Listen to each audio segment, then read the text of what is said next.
Ward Kaplan had owned Judge for 6 years, and in that time the bull had put 4 men over the fence, bent 3 pipe panels, and cost Ward $11,000 in damaged equipment and veterinary bills that never resulted in an actual veterinary exam. Because that was the problem. You couldn't examine what you couldn't touch, and nobody could touch Judge. 1,400 pounds of Simmental. Roan-colored, that patchwork of red and white that made him look like 2 bulls had been sewn together, and neither one was happy about the arrangement. He stood in his pen on Ward's 1,200-acre ranch east of Salmon, Idaho, along the Lemhi River, and he waited. That was the word Ward used. Not paced, not raged, waited. Like every human who entered his space was an appointment he'd been expecting. And the appointment always ended the same way. Ward had mapped the triggers over 6 years the way you'd map landmines. Strangers in the pen, vehicles backing up near the corral, metal gates clanging, veterinary equipment of any kind. Any combination of 2 or more of those, and Judge went from standing still to 1,400 pounds of forward motion with no transition in between. Between triggers, he was a different animal, bred cows efficiently, produced calves that topped the sale every fall, let Ward walk the pasture within 15 feet without incident. A bull that functioned perfectly in every context except the one where humans needed him to hold still and let them work. The breeding soundness exam was 6 months overdue. Dr. Gil Overstreet, the large animal vet out of Salmon, had tried twice and told Ward he wouldn't try a 3rd time. I'm not putting my staff in that pen again. Last time he came through the panel setup so fast my tech didn't have time to turn around. She went over the fence backward. Could have broken her neck. So what do I do? Judge doesn't get examined, he loses his registration. He loses registration, his calves lose their premium. That's $30,000 a year, Gil. Gil was quiet on the phone for a moment. Then he said something Ward didn't expect. I've got a new tech. Started 3 months ago. She's different. Different how? I don't know how to explain it. But she handles cattle I can't handle, and she does it by talking to them. Ward almost hung up. He'd been ranching the Lemhi Valley for 35 years. He'd heard every kind of cattle handler claim. Whisperers, natural horsemanship crossovers, people who read energy fields. None of them had ever stood in a pen with Judge for more than 45 seconds. Gil, I appreciate it, but I don't need someone who talks to animals. I need someone who can get 1,400 pounds into a squeeze chute without anyone going to the hospital. That's what I'm telling you. Just let her come out. If it doesn't work, it doesn't work.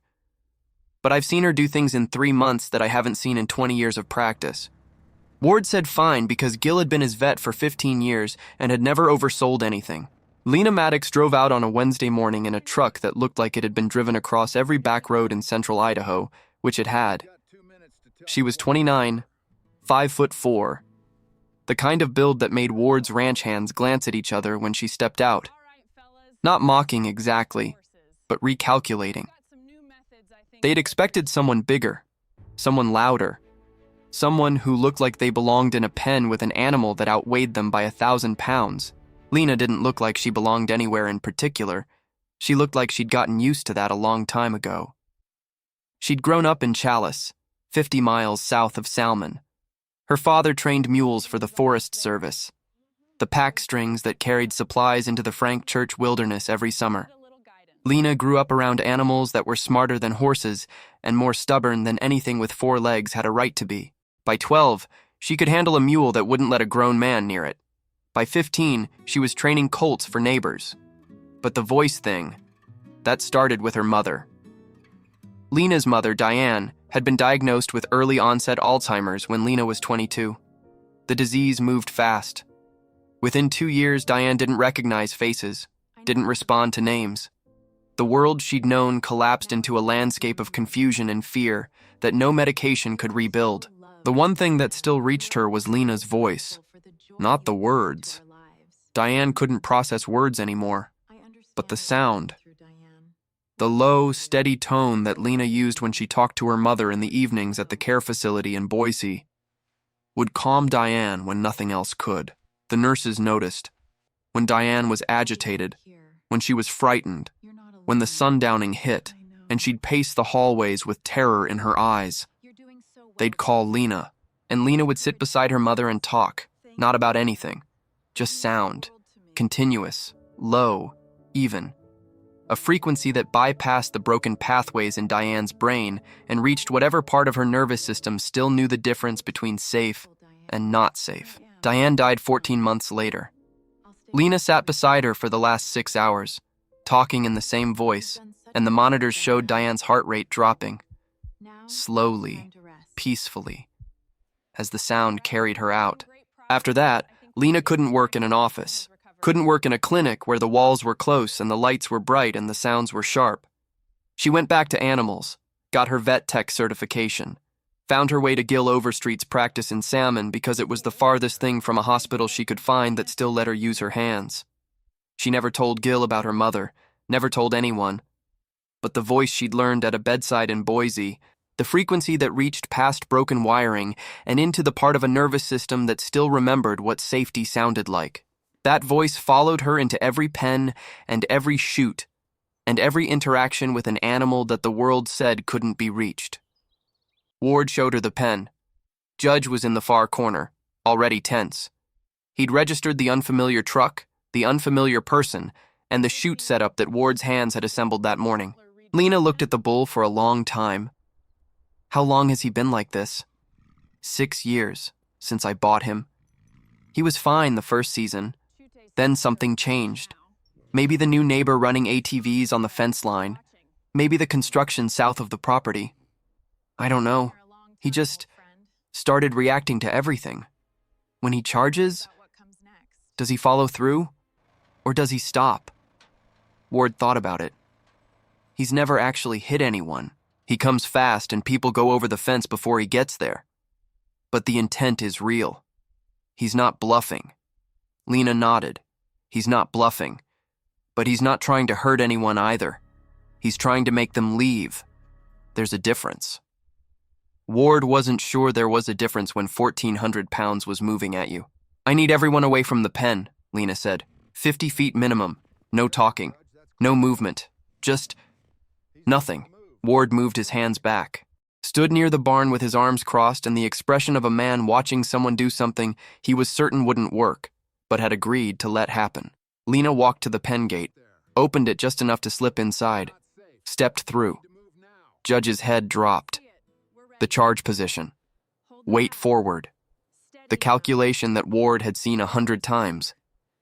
The switch between standing and moving that had no middle ground.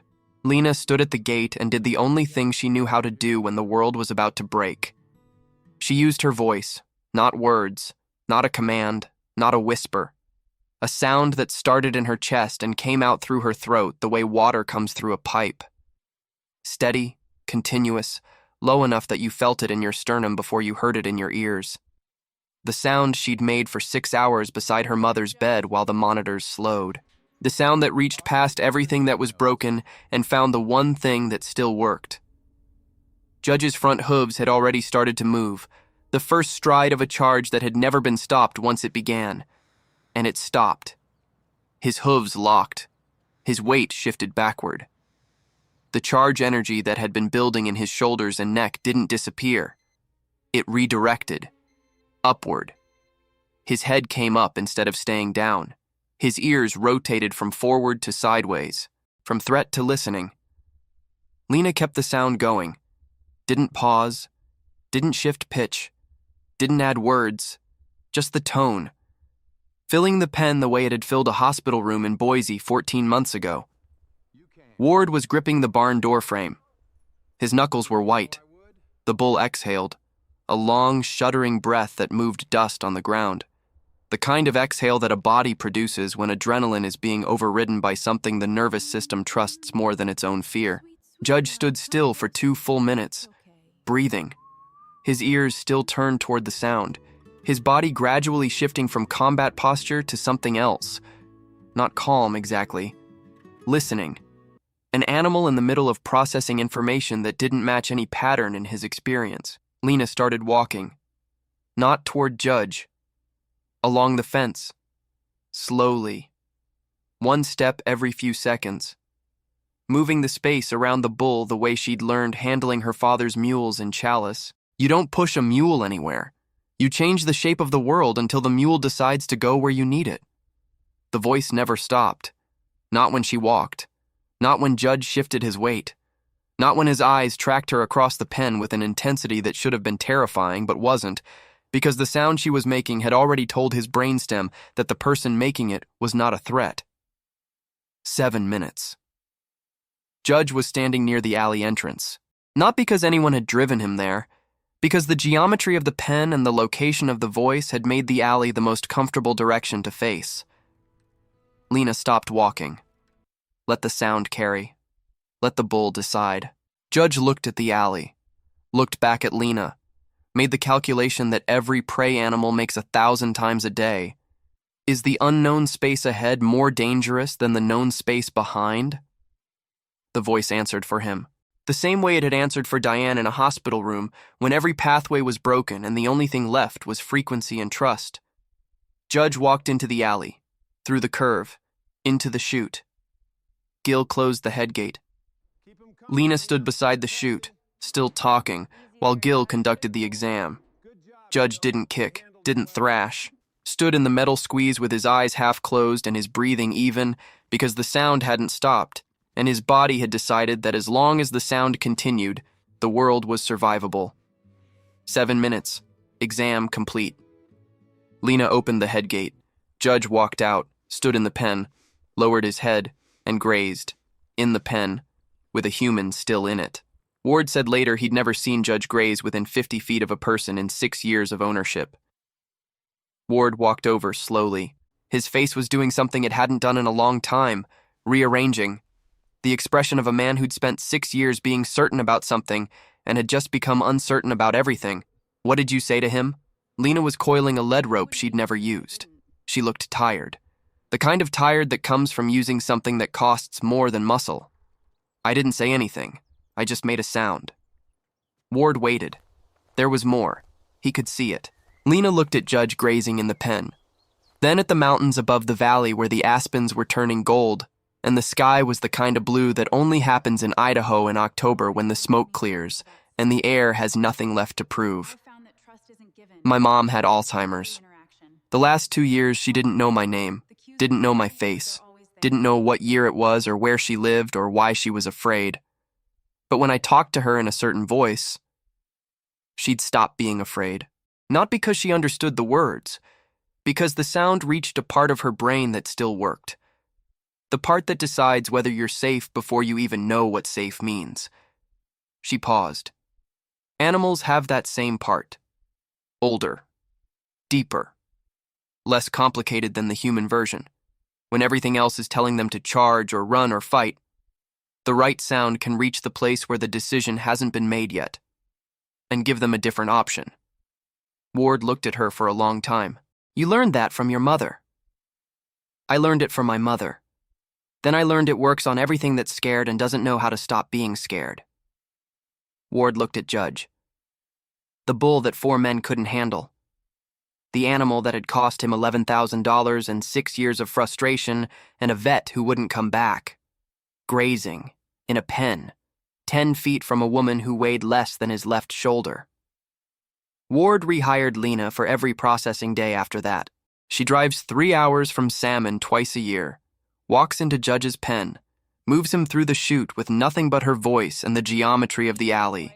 No halter, no sorting stick, no extra hands, no drama. Gil tells people she's the best tech he's ever worked with. Lena says she's just loud in a quiet way, which is her version of a joke and the only one she tells. Judge is 12 now. His calves still top the sale. His exam is current.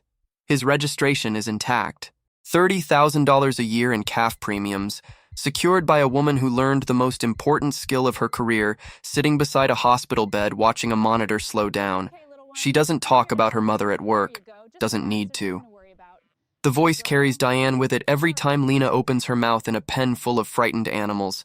Some things we learn for the people we love. And then we spend the rest of our lives finding out who else they can reach.